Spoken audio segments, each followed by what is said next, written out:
Hi hello ನಮಸ್ಕಾರ friends, welcome back to Meghna's cooking channel.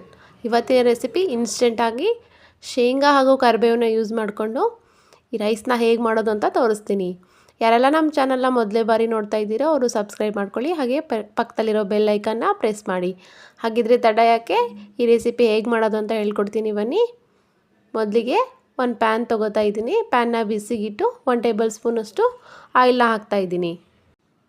ಎಣ್ಣೆ ಬಿಸಿ ಆದ ನಂತರ 1 ಟೇಬಲ್ ಸ್ಪೂನಷ್ಟು ಕಡಲೆಬೇಳೆ, ಹಾಗೆ 1 ಟೇಬಲ್ ಸ್ಪೂನಷ್ಟು ಉದ್ದಿನಬೇಳೆ, 1 ಟೇಬಲ್ ಸ್ಪೂನಷ್ಟು ಜೀರಾ, ಹಾಗೆ 4 ಒಣಗಿದ್ದ ಮೆಣಸಿನ್ಕಾಯಿನ ಹಾಕ್ತಾಯಿದ್ದೀನಿ.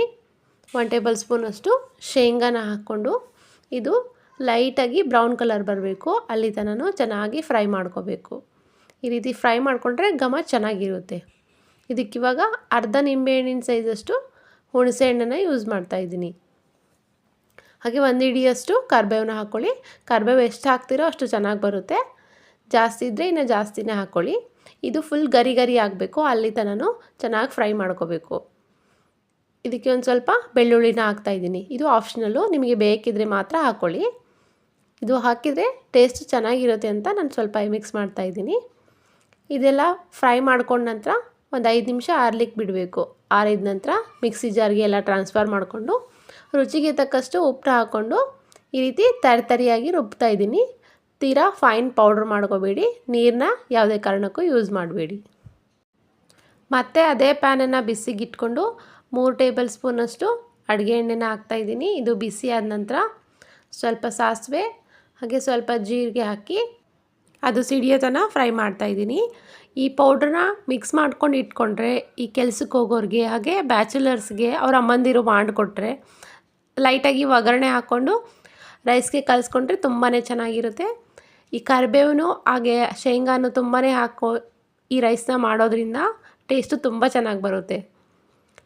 ಸಾಸಿವೆ ಜೀರಿಗೆ ಸಿಡಿದ ನಂತರ 1 ಟೇಬಲ್ ಸ್ಪೂನಷ್ಟು ಕಡಲೆಬೇಳೆ, 1 ಟೇಬಲ್ ಸ್ಪೂನಷ್ಟು ಶೇಂಗಾ, ಹಾಗೆ ಒಂದು 4 ಗೋಡಂಬಿ, 2 ಒಣಗಿದ ಮೆಣಸಿನ್ಕಾಯಿ, ಹಾಗೆ ಸ್ವಲ್ಪ ಕರಿಬೇವನ್ನ ಹಾಕ್ಕೊಂಡು ಚೆನ್ನಾಗಿ ಫ್ರೈ ಮಾಡ್ತಾಯಿದ್ದೀನಿ.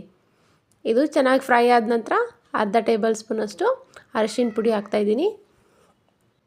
ಒಗ್ಗರಣೆ ಎಲ್ಲ ಚೆನ್ನಾಗಿ ಬೆಂದ ನಂತರ ನಾನು ಬೇರೆ ಬಾಣಲೆಗೆ ಟ್ರಾನ್ಸ್ಫರ್ ಮಾಡ್ತಾಯಿದ್ದೀನಿ, ಯಾಕಂದರೆ ಅನ್ನ ಹಾಕಿ ಕಲಸೋಕ್ಕೆ ಸರಿ ಹೋಗಲ್ಲ ಅಂತ ಹೇಳಿ ದೊಡ್ಡ ಬಾಣಲೆಗೆ ಹಾಕ್ತಾಯಿದ್ದೀನಿ. ನೀವು ಒಗ್ಗರಣೆನೇ ದೊಡ್ಡ ಬಾಣಲೆಯಲ್ಲಿ ಹಾಕ್ಕೊಂಬಿಡಿ. ಇವಾಗ ಒಂದು ದೊಡ್ಡ ಬೌಲ್ ಆಗೋಷ್ಟು ಉದುರಾಗಿರೋ ಅನ್ನನ ತೊಗೊತಾ ಇದ್ದೀನಿ. ಇದಕ್ಕೆ ಮಿಕ್ಸಿ ಮಾಡಿರೋ ಪೌಡ್ರನ್ನೆಲ್ಲ ಮೇಲ್ಗಡೆಯಿಂದ ಹಾಕಿ ಈ ಒಗ್ಗರಣೆನ ಚೆನ್ನಾಗಿ ಮಿಕ್ಸ್ ಮಾಡ್ತಾಯಿದ್ದೀನಿ. ಈ ಇನ್ಸ್ಟೆಂಟಾಗಿ ತುಂಬಾ ಚೆನ್ನಾಗಿರುತ್ತೆ ಈ ರೈಸು.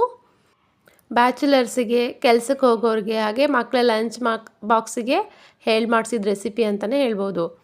ಈ ರೆಸಿಪಿ ನಿಮಗೆ ಇಷ್ಟ ಆಗಿದೆ ಅನ್ಕೋತೀನಿ. ಇಷ್ಟವಾದರೆ ಲೈಕ್ ಮಾಡಿ, ಶೇರ್ ಮಾಡಿ, ಸಬ್ಸ್ಕ್ರೈಬ್ ಮಾಡಿ, ಹಾಗೆ ಪಕ್ಕದಲ್ಲಿರೋ ಬೆಲ್ ಐಕನ್ನ ಪ್ರೆಸ್ ಮಾಡಿ.